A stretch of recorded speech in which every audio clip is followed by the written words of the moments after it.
Okay, so this morning's webinar is to share with our state agency and higher education institution employers some information that we hope is going to be a benefit to you since the Benefits 24/7 system went live back on January the 16th. But please do keep in mind that as we're presenting this morning, that we have received a lot of reported issues and suggestions on how to improve the system, but we won't be covering a lot of those today, and that's just because we don't have all of the fixes yet. But please be assured that our team is diligently working on all of the reported items that do need to be fixed.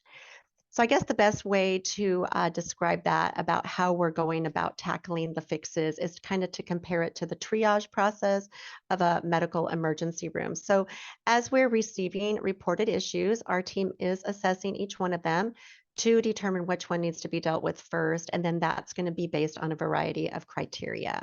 However, just know that we will be getting to all of them. So we just ask that you please continue to be patient with us. And we do appreciate and want your suggestions for improvements to the system. So please keep sending those in. Because once we do get the system working like that well-greased machine, then those are going to be the areas where we will be spending time to enhance the system. So with that, I am going to be the presenter today. My name is Debbie Crumples. I'm also out here with a couple of my teammates, one of them being Larry Cade, the other one being Rob Blyden, and they're going to be behind the scenes answering the questions as you submit them. We also have somebody from our accounting unit, Rita Homan, that we will hand some things over to her throughout the webinar as needed. So not to worry, they're all out there going to help when I need help. Okay, so with that, let's go ahead and talk about what we're going to cover today. So we're going to provide some additional clarification on how to access the live benefits 24/7 system for both BAs and your employees. We're going to go over the updated or new process on how to submit your request to add or remove BAs with admin access to Benefits 24/7. We're going to provide some new information about the special open enrollment and dependent verification tiles. And then there's going to be a section where we're going to cover several other important items that don't fall into any one specific category, but it's going to be helpful for you to know about. And then, like always, we will provide resources for you and your employees as you continue to learn and navigate the system that we hope will help with the streamlining of the learning process for everybody who's using it. And then finally, we'll open it up for your questions and answer as many of them as we can within the time that we have allotted for our webinar.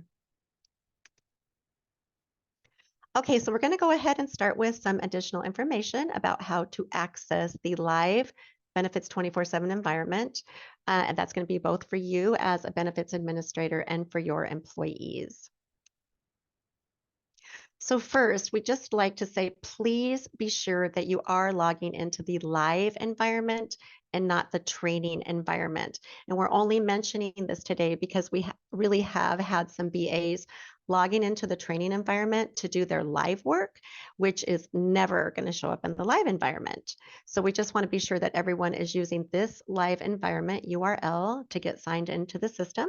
And this is also going to apply to your employees when they're trying to log into their employee or subscriber account. So if we have anybody in the audience today from UW or Wazoo, just know that your employees will not be using Benefits 24/7 to make their benefits elections or changes because they're going to continue to use Workday. And like we shared in the pre-launch webinar, here are ways to also access the live environment. So first, through the icon that's located on the blue navigation bar that's at the bottom of the PEBB website, and also through the green button that used to say PEB My Account, now we'll say Benefits 24/7. But here's another quick way to get to the live environment. And again, this is going to be from any of the HCA web pages. So at the very top of the web page, you can click on the login option where it's going to provide a drop-down box. And then you can select that Benefits 24/7 from there. So I do bring this up because we have been working with a lot of BAs, and we've had to have them share their screen with us so that we could help troubleshoot their login issues. And we've been seeing that many of you are going through a lot of clicks just to get to the login page. So those are just some ways to get there. But here's what I do to get to the login page as quickly as possible because I am in the system a lot, just like you are.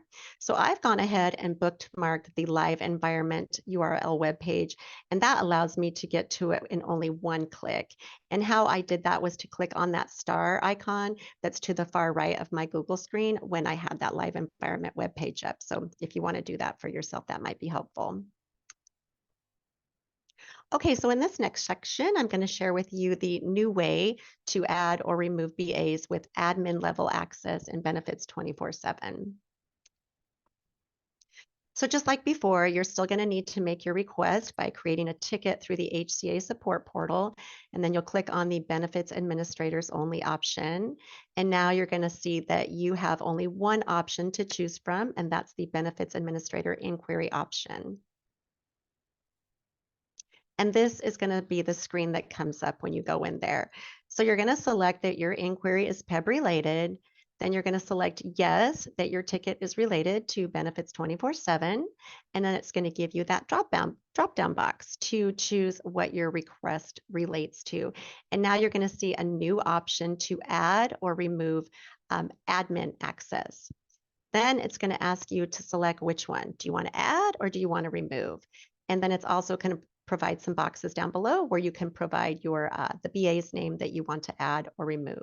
And then when you submit that to our team, we'll go ahead and make those changes for you. Okay, so now we're going to cover some things that you're going to want to be aware of as they relate to the special open enrollment and dependent verification tiles.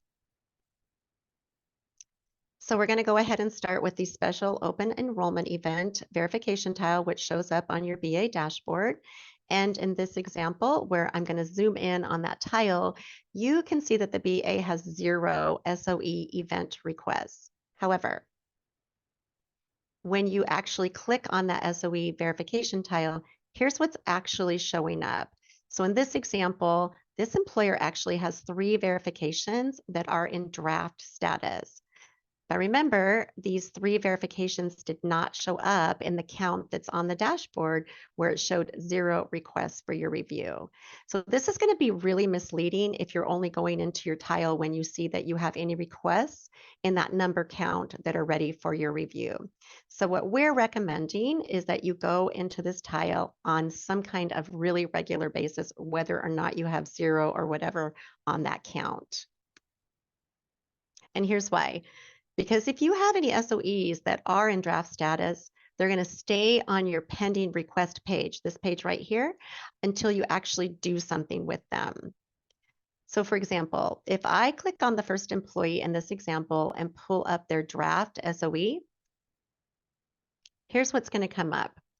So as you can see, this employee has submitted documents that show proof of their SOE event, but in this little narrative, it's indicating that the subscriber did not submit their SOE event, and then they're directing you as the BA to go ahead and work with that subscriber to complete and submit their event. It's also telling you that this subscriber did not make any new elections based on this SOE event, and to assist them, like you, the BA, go out and assist them with completing their elections, or to go ahead and deny the event. So then what you're going to need to do is to go out and review that employee's draft SOE event. And then how you do this is you go into their subscribers account. And once you're into their account, you can click on this special open enrollment tab. And then you can scroll down to see the draft SOE event. Then all you have to do is click that box that's next to the event. And it's also going to allow you to edit to review their request. So when you are going through this wizard, their SOE wizard, trying to figure out why this SOE event ended up in draft status, just know that there could be a variety of reasons for that. But in a lot of cases, it's going to be where you're going to need to reach out to your employee just to get more information because you may not be able to tell by going through the wizard. But in testing this, we have discovered that once your employees are getting all the way to the end here, they're not submitting their SOE event. They are reading this and seeing that they're all done. but they're not reading further to see that it says you have to click that little purple box in order for your SOE event to be submitted. So that gets a little confusing for them, and that's a lot of the reasons why it's going to show up as a draft on your SOE tile. Okay, so once you've gone in, researched your SOE events that are in draft status, if it's a draft that's done by mistake or it's been done wrong, then if you need to remove it from your SOE pending page, you will have to go in and cancel the draft request. But how you do that is through the employee's account under their SOE tab. So you would click next to that box next to the draft SOE, and then this time you would click the option to cancel the SOE event, and that will remove it from your SOE event tile. Okay, so now I'm going to move on to the dependent verification tile, which also shows up on your BA dashboard. And here's the screen that's going to come up when you click on that tile. So as you can see in this example, they have two pending verifications that look to be a little bit outdated or maybe outdated. So we just wanted to bring this to your attention because we have been seeing that some of these are coming over through the migration process. And we just want to be sure that you check them out to figure out why they're showing up as pending and then to decide what you'd like to do with them. Because again, if you don't do anything with them, they're going to continue to be included on the number count on your dependent verification tile that's on your BA dashboard. And here's just a reminder that it's really important that you first review and approve or verify your SOE events that are under your SOE tile, and then review and verify the dependent verification documents that are ready for your review under your dependent verification tile. And this is just because that when an SOE is to add a dependent to a subscriber's coverage, the dependent information is not going to show up on the dependent verification tile until you have verified that associated SOE event. Okay, so here's the section where I'm going to cover a lot of different topics that we've learned about since our go live date on January the 16th. So the first one is we've been getting a lot of questions from BAs about how long you can be in benefits 24/7 before the system is going to time you out or log you out. And the answer to that question is it will time out after 20 minutes of inactivity. And here is another question that we've been getting, and this one is about entries that you're used to making on the A23 screen in the Pay 1 system. So how do you do that now? And the answer to that is to please submit this information to us through an HCA support ticket. And when you do open your ticket, we ask that you please click on the box that says no, this is not related to benefits 24/7 specifically. And then from the next drop-down box, we're going to ask you to click on that accounting option. And then it's going to bring up a box where you can provide the adjustment amount, whether it's a debit or credit adjustment, as well as the name and social security number of the employee that's on your reconciliation report that the adjustment applies to. And then once you submit your ticket, it'll be routed to our accounting unit so that they can make these adjustments for you.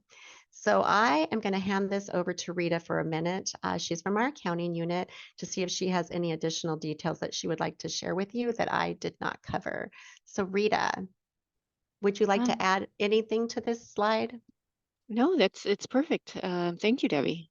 Okay, so if the audience has questions specifically to this, we will ask you to send that in, and then at the end of the webinar, Rita will she will field those questions for you. So, okay, thanks, Rita. Okay, so this next slide is going to apply to our state agency BAs only. Is that there are no more restricted dates for entering your data into benefits 24/7 because of the state shared transfer process. So this is because with the implementation of benefits 24/7, the system is going to automatically know when to hold or send your data as it's received. So to find out more about how that impacts your invoicing, you really can refer to the state agency accounting manual that's on the PEBBA website, which we have provided a link to at the bottom of this slide. But this is again where I'd like to hand the mic over to Rita to see if she has any additional details to share about this topic. Sorry, nothing to share. But yes, the restricted dates don't really apply. Anything that's keyed into benefits 24/7, as long as there's no errors in that record, it'll come over to pay one and everything will process daily. Great, thank you.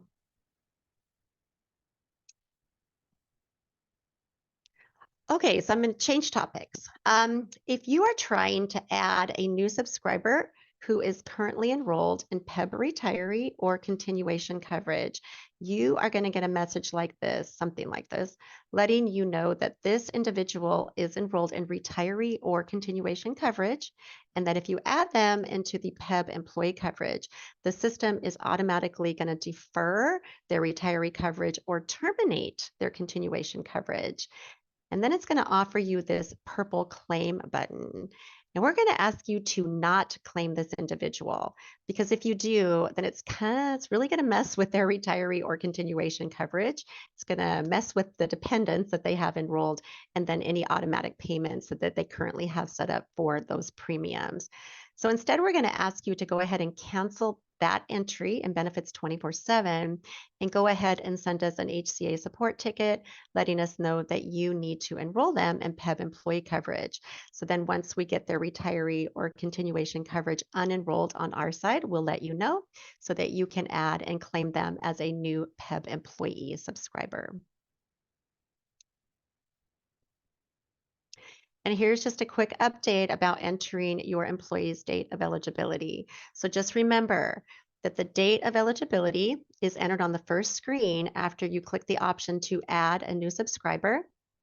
And I do think this is where a lot of BAs run into some problems, because on this screen, they're entering the date of eligibility as the employee's effective date of coverage.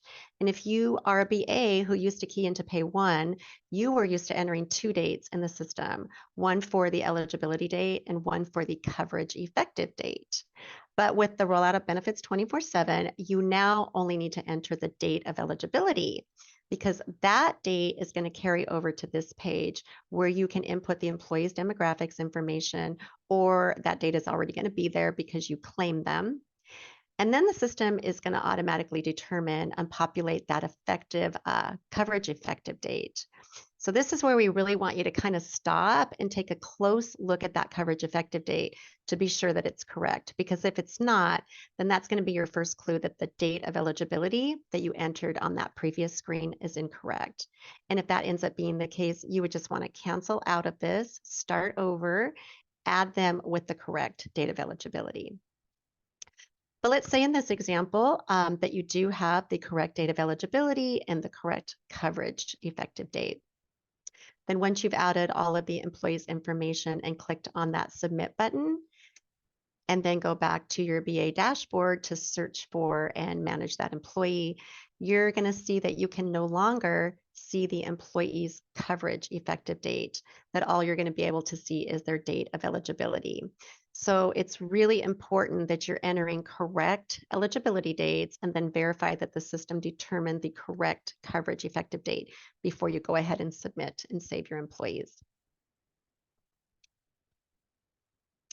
And because you cannot see the employee's coverage effective date after you have saved them, then here is another way to find that information. So from your BA dashboard, if you click on the history tile and then do a search for that specific employee, here's the screen that's going to come up. And then under the subscriber eligibility option is where you can find the effective date of coverage.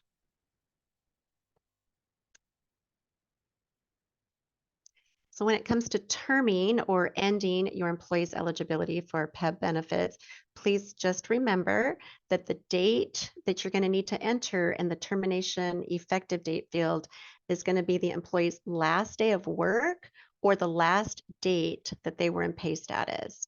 And then the system is going to automatically determine the employee's benefits end date. So what we've been running into is that we have had some BAs who are entering a termination date of like 3/1/2024 because they think that the system's asking for when does PEB benefits, when will they no longer be active? And when they enter March 1 in this field, then the system is automatically entering the employee's benefits end date as March 31st. So this has been resulting in several tickets coming to us to have these dates corrected.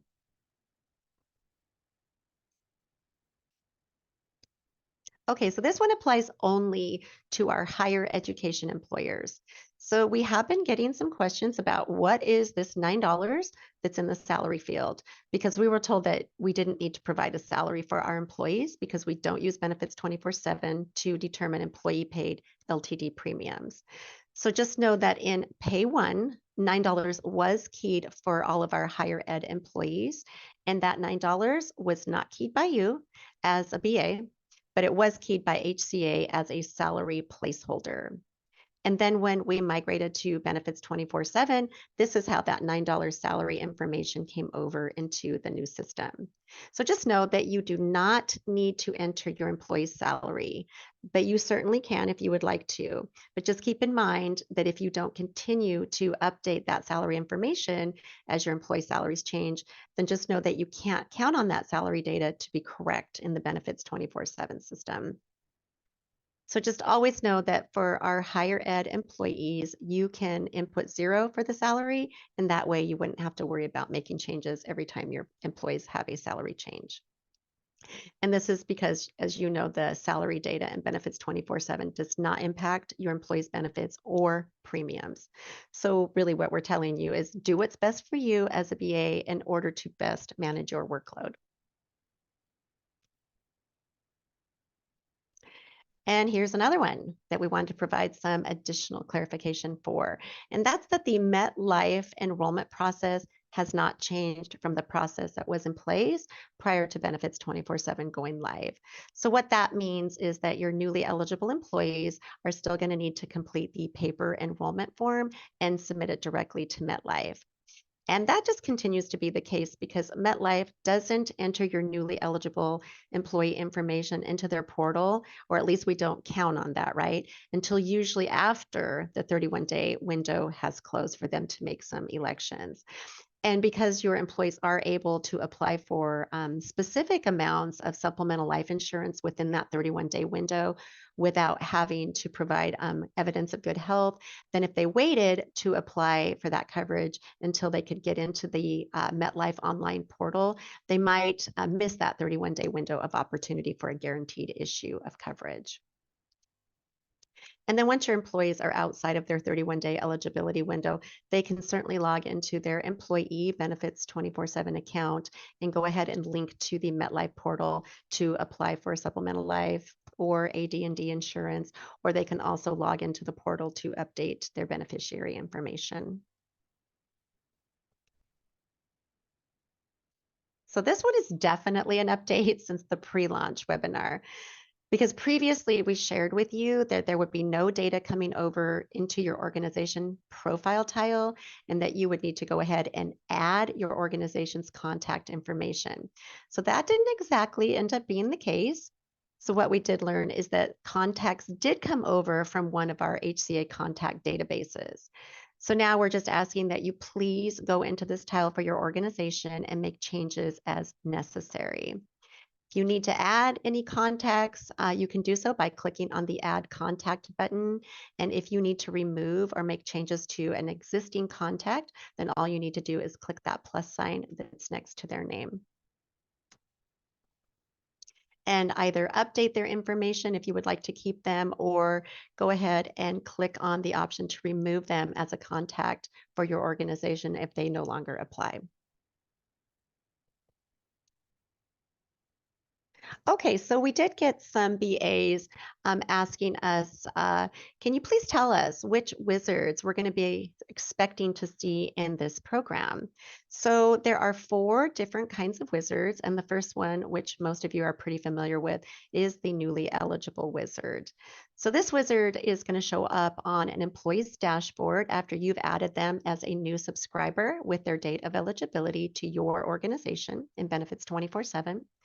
And this is going to include brand new subscribers who were never a subscriber in PEB benefits, and for subscribers who were previously enrolled in PEB benefits.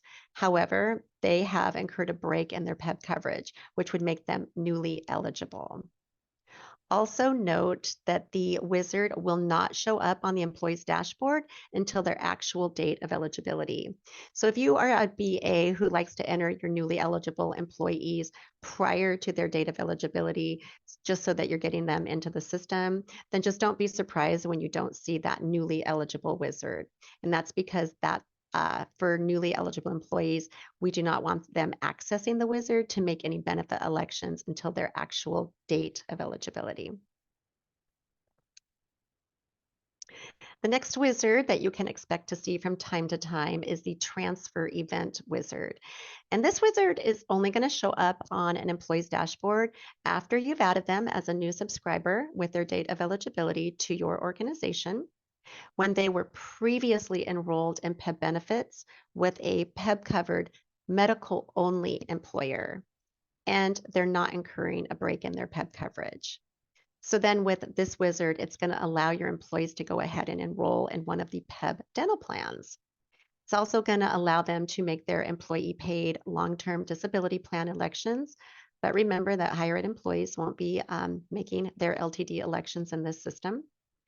And this wizard is also going to allow your employees to add dependents to their PEB dental plan. However, it's not going to allow your employees to make changes to their medical plan or add or remove dependents to or from their PEB medical.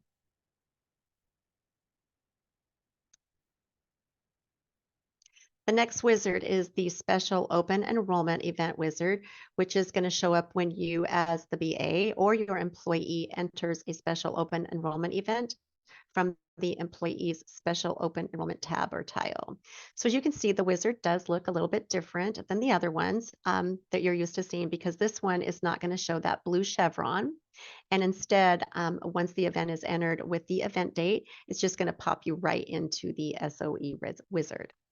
And then at the top of the wizard is where you can see what I call like the wizard's path, where the blue dot is going to show you where you're at within the SOE wizard process. And then finally, the last wizard is the open enrollment wizard. And this wizard is going to show up on the employee's dashboard each year during the open enrollment window, which is November 1st through November the 30th. And we really don't have any more to share about this wizard, but just know that we will be covering more about how this one works as we get closer to open enrollment later this fall.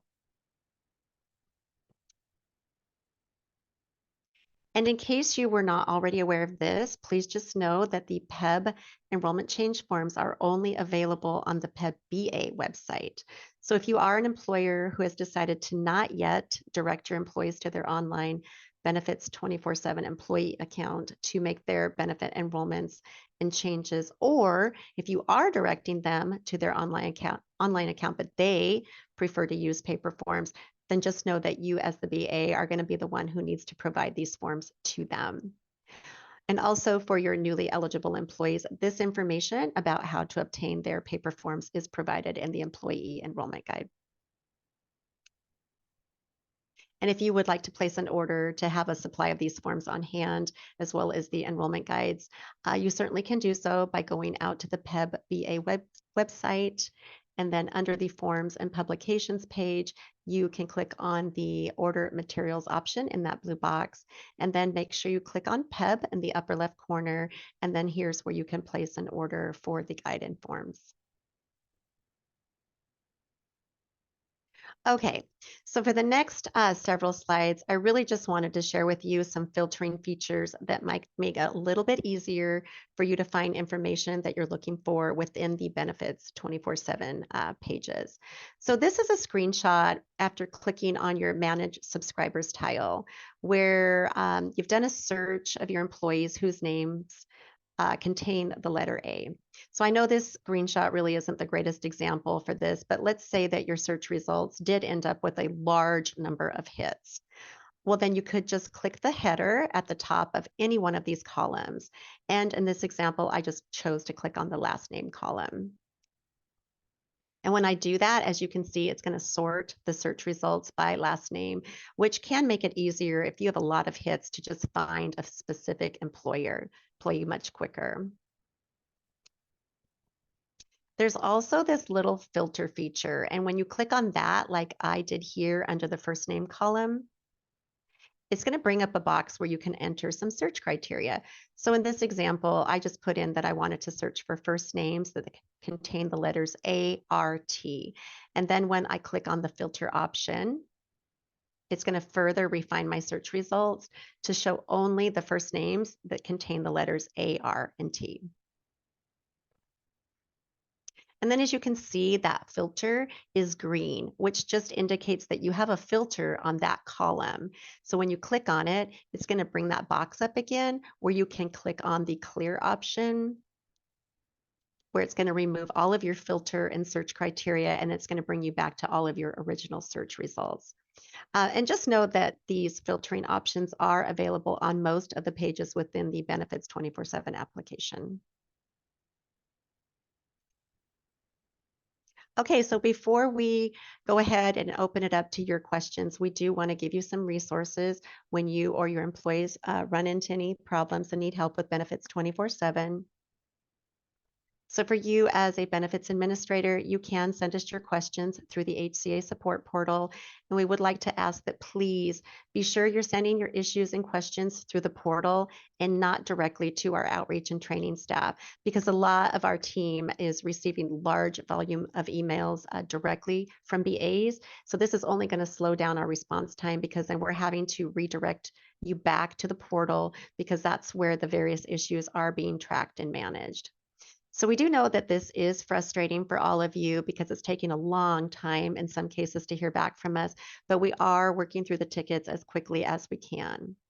Also, when you are submitting your tickets, if the issue is related to a specific employee, then please be sure to include that employee's name and social security number, because this will make it easier for our staff to take a look at the situation and troubleshoot it more specifically. You can also refer to the Benefits 24/7 FAQs that are located at the bottom of the Administering PEB and Benefits 24/7 webpage. You can refer to the Benefits 24/7 manuals and training videos that are on the PEBBA website, and be on the lookout for any Gov delivery messages from us, alerting you to any updates as they relate to the Benefits 24/7 system. And for your employees, please don't hesitate to refer them to the PEB employee website. Also remind them that there will be information coming out in their February for Your Benefit newsletter, and to refer to that quick start guide that was sent to them back on January the 23rd. And for your newly eligible employees, refer them to the enrollment guide, where there really are some good instructions on how to log into their employee account and Benefits 24/7. And then finally, you are always going to be their point of contact. So if you're not able to answer their questions, then please go ahead, reach out to us. We'll get the answers for you so that you can get answers back to your employees. Okay, so that covers the material we have for the post-launch of Benefits 24/7 webinar. I'm going to go ahead and see where we are at with your questions by touching base with Larry and Rob. Deb, there's a lot of questions out there that, unfortunately we just can't answer. They're just gonna have to submit a ticket through HAS more SARS, the feeding from HRMS to Benefits 24/7. I know that's not a great answer, but it's unfortunate some of the stuff that we can't answer.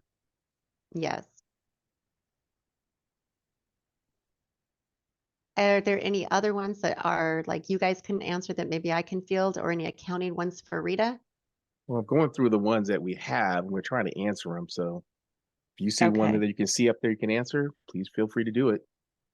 Okay. Well, we'll try to finish them live if we can. Okay. Yeah, I agree that some of these we'll have to see. Okay. Just give us a few minutes to kind of review them, and we'll share the question and answer if we can do so. Larry, do you know the answer to this one because of the way you worked in it in Pay One before. How long after we enter someone in 24/7 does MetLife see them on their end? Well, I don't know now how it is works now, but usually it's Okay. it's usually a week. During once a week it goes up to them, but I don't know how it works now, so I didn't want to Okay. answer that. Yeah. Okay. No worries.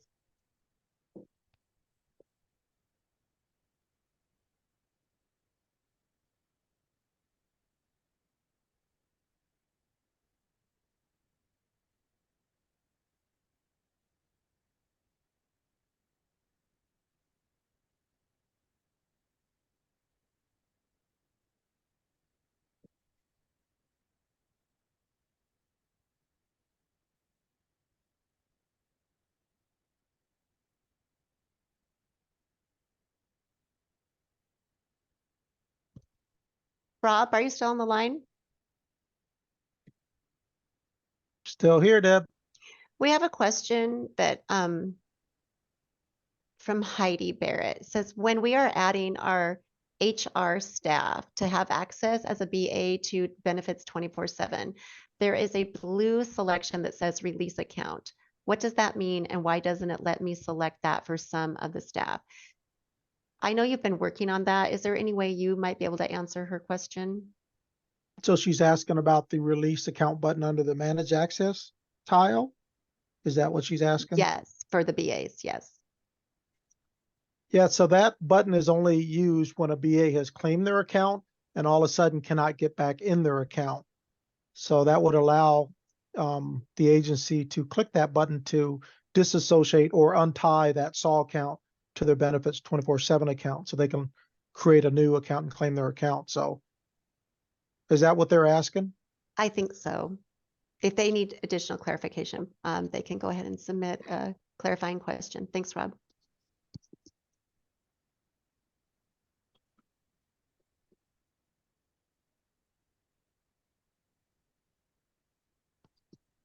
I had a question with Robin about changing addresses. Employees can't change addresses in benefits 24/7. As a BA, you can go to the eligibility tab and you can change addresses there under residential contact information, not under the profile tab.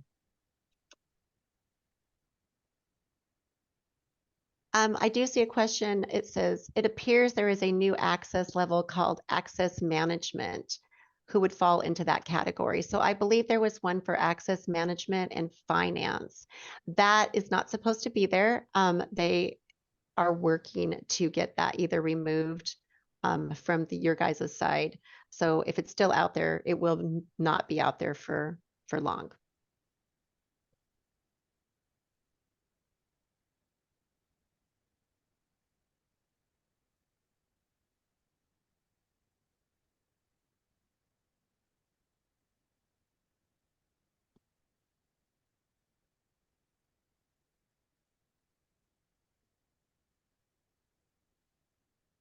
From Linda Larson, will changes or updates made in HRMS pull over to 24/7, such as salary? They should, yes. Also, if a transfer in employee does not get transferred by previous employer after we reach out, how should we proceed? I would add them as a new subscriber into your organization. And when you put their social security number and date of eligibility, if they are not termed yet or transferred, and you've reached out to that organization, you could send in an HCA support ticket to us. But at some point, if they really are leaving the other organization, their benefits will need to be termed in some way, whether it's through a transfer out or term. So again, if you are not able to claim them or add them as a new subscriber, reach out to us if you need us to work with that other employer. Sally Brown, yes, just to confirm that we do recommend employees send the MetLife form directly to MetLife instead of using the online portal to enroll within that 31-day window, correct? And then outside of their 31-day window, MetLife should have their data and they could use the online portal without any problem. Deb, getting a lot of questions about updating the address again.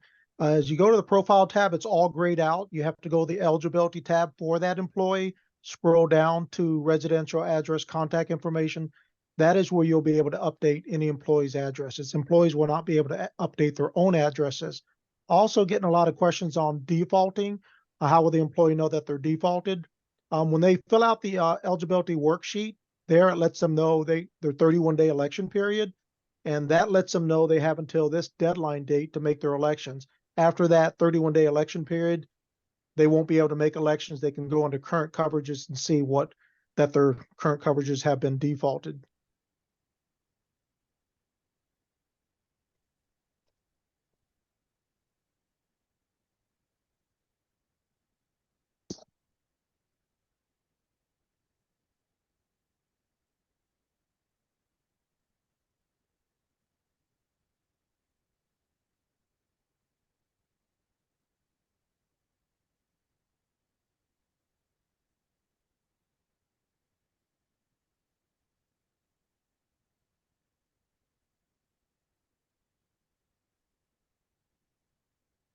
And I would like to comment that, like Larry said, we are getting a lot of comments and questions on the gap feeds or the feeds coming over from, your system to ours or into Pay One or back to your system.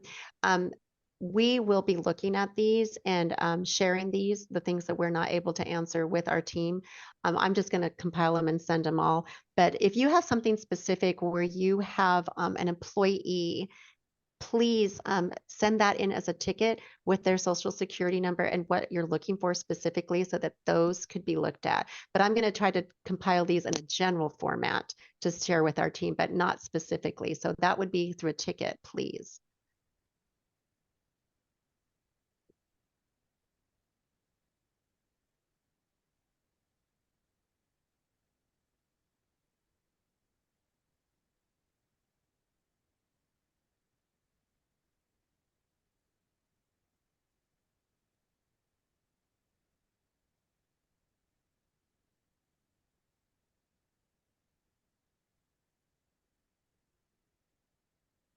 Carla Warren on the SOE, where you're wondering about the upload of verification documents for adding a dependent to coverage. If you already have those, you do not need those again.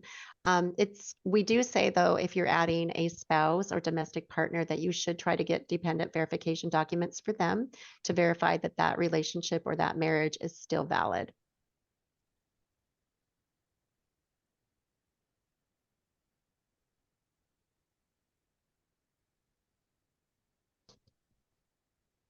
Yeah, I see. Did you answer this one already about the address? Because we have one from Kyle, not authorized to update addresses. And our state agency and higher education employers, your addresses are updated on your side, and then they feed over into benefits 24/7. So you should not be able to make changes in benefits 24/7. When you do it in your system, it will come over to our system.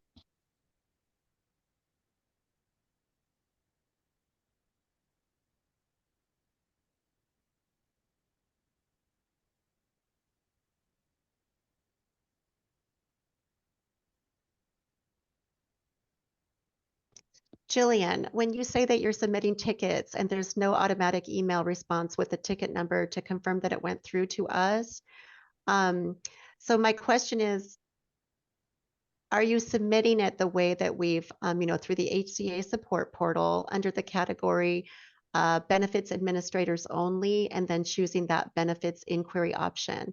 We are finding that some people are submitting tickets under the general support, which a whole bunch of them actually, and they're taking a lot longer to get routed to us because they're not coming to our unit. They're going somewhere else to HCA first. People are trying to figure out the issue and who should be getting it. So please be sure that you're choosing the one that's for public benefits administrators and then the benefits administrator inquiry option.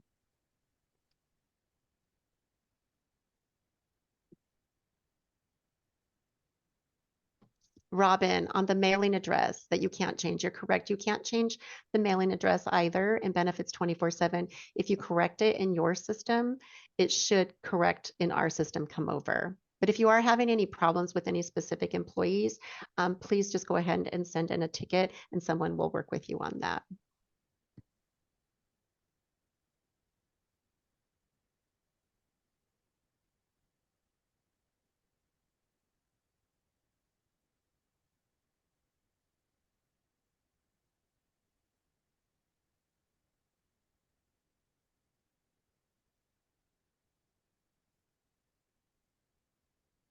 Jennifer, you say you're having trouble adding subscribers who need to be re-enrolled. You're getting an error message that states to review the information and try again, which we've done. I don't think it has, is it because it's past the 31-day period? Send in a ticket on that one and we will work with you on that.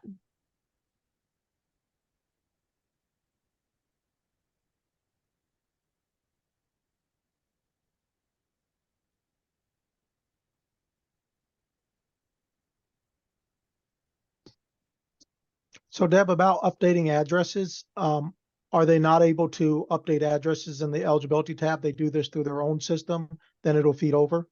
Correct, Rob. Which this morning's webinar is for our state agencies who use HRMS and our, high. A lot of them are using CTC. And then we do have some four-year colleges that may be on the line with us, but they would enter it. They would be entering it and they would be the only ones that would have access if they don't have feed data coming over, that they would be able to do that and, change their employee addresses. Okay.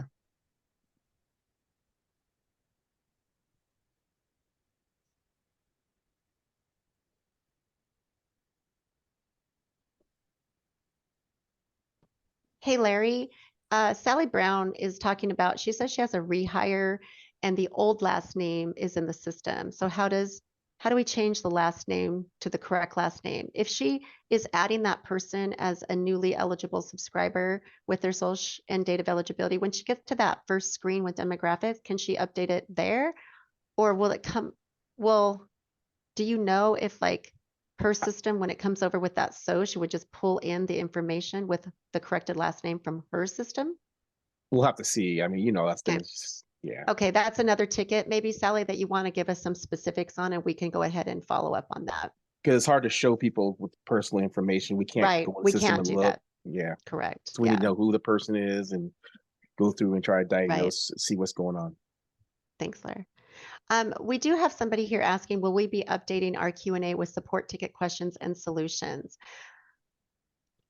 I think that that's what the goal is, and I think that they are trying to add things as they are able. So we will keep you posted as well, like where to find these fixes for any things that are being resolved. So that will be coming in the future.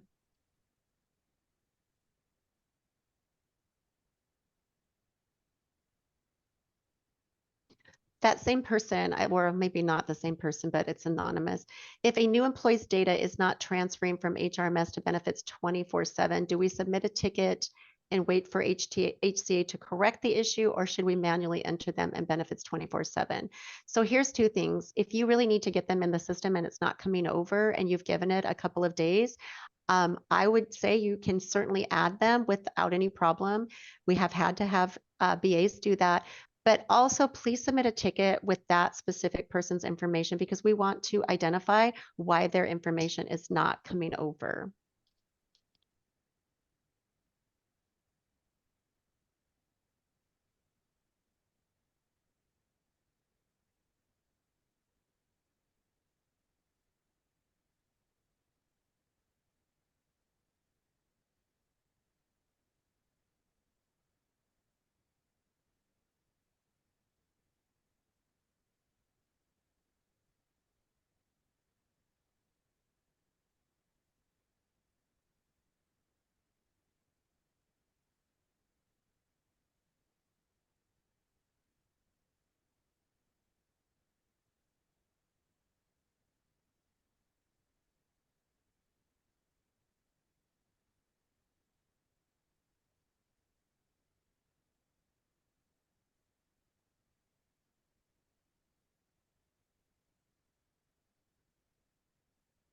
Kelsey, you have a question that says, for new hires that self-enroll in the system, is there a report we can pull that can be activated to notify the benefit team that the action has occurred? Under the reports tile, there is a benefit election status report. You might try to run that for your organization and see if that is helpful.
Larry, do you know what B2, oh, that must be their agency and sub-agency comparable report that we can use to verify daily entries?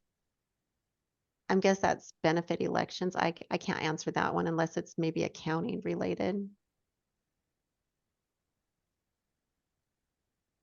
I believe that B 2025 is the, these are the entries that were made to, benefit elections. I'm not sure of all the reports that are available in benefits 24/7 to answer. I would, the equal in benefits 24/7. Thanks, Rita. Yeah, that would be the benefit election status report. And we have, just so you know, we have had some of the BAs submit a pretty detailed list of what they would like that report to look like, and it has been submitted to the developers so that it's more useful. So just, we have submitted that.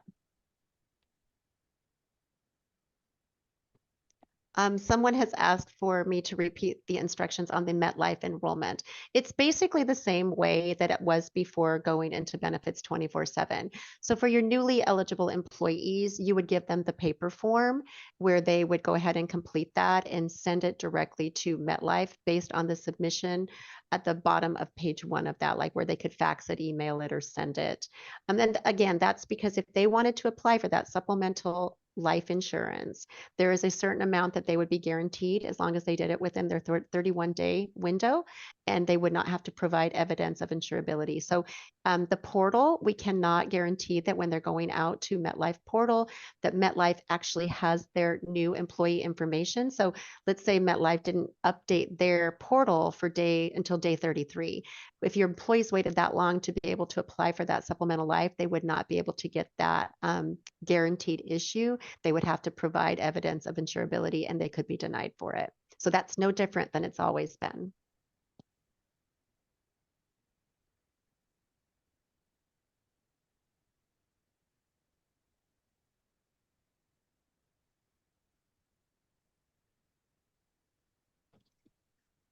We do have a question from Anne. If you enroll an employee or the employee completes their enrollment online and there is an error, will you be notified by a report because you've had situations where an enrollment did not transfer to the health plans? If you are finding that any of the enrollments are not getting to the health plans, we need to know about that. So please send that in as an HCA support ticket, again, with the employee's name and their social security number.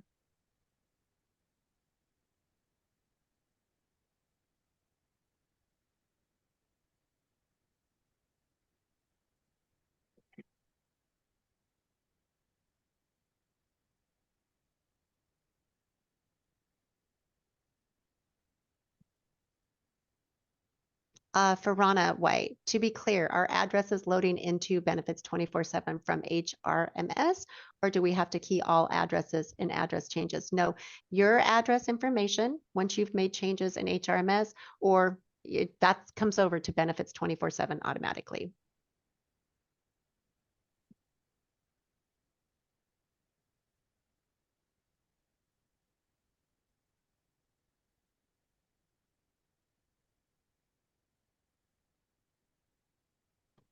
For this anonymous person, you're saying when trying to elect coverage for a new hire, you're getting that spinning circle of a locked up screen when you go to answer, are there dependents to add?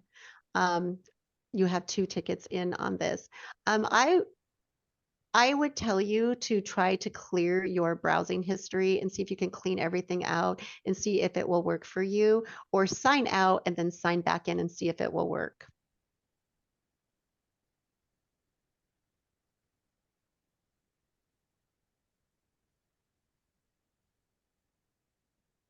We have a question, Rita, from a Hillary. Has the Pay One accounting been resolved in HRMS for the new hires for this next payroll?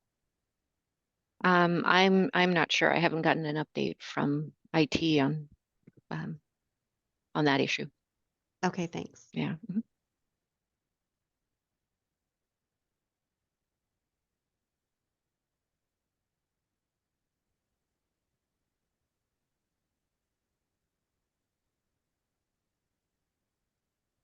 Again, for this anonymous person, address changes only updating the mailing, not residential.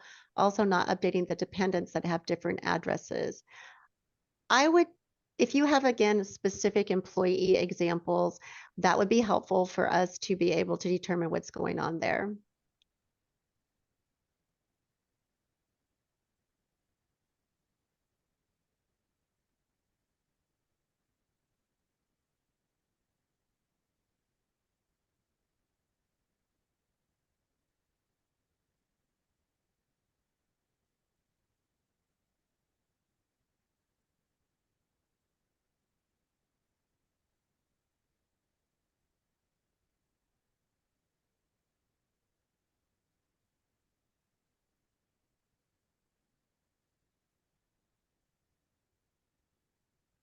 Hey, Larry, maybe you could answer this one from Tracy.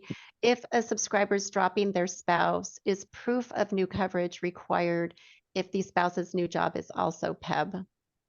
Well, their employer, the spouse's employer, would just claim that employee and just pull them off the coverage. So the employee doesn't have to drop their spouse. That spouse's employer would just claim that employee and take them off the coverage. Because they're coming on as a subscriber now. They're coming on subscriber as PEB. Okay, thanks.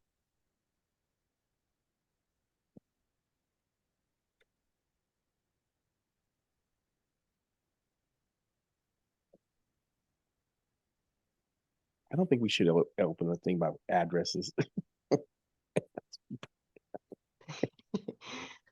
There's a lot of questions about that. We're going to review those after and see. Yeah, you think we should open them? Is that what you said? We should not have opened the dialogue with that Oh, because we don't know.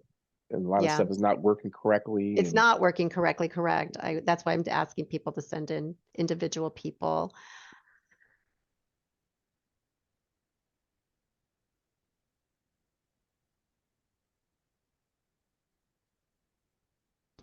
And you have a question. When you're looking at one of your employees in the system and you see that message, release or unlock the subscriber account, does that mean the employee is not able to view their information in the system until you release it? No, that button tells you, if it's hanging out there for that employee, that they have actually been in the system and they've already, looked at it or done something. Anybody who doesn't have that for your employees, it means they have never logged into the system yet. And the only time that you would be using that release or unlock their subscriber account is if they signed in one time to benefits 24/7 with one SAW account. And then the next time or somewhere down the line, they try to sign in again with a different SAW account, then the system is going to go ahead and ask them those security questions. And if they don't get that right, it's going to lock them out.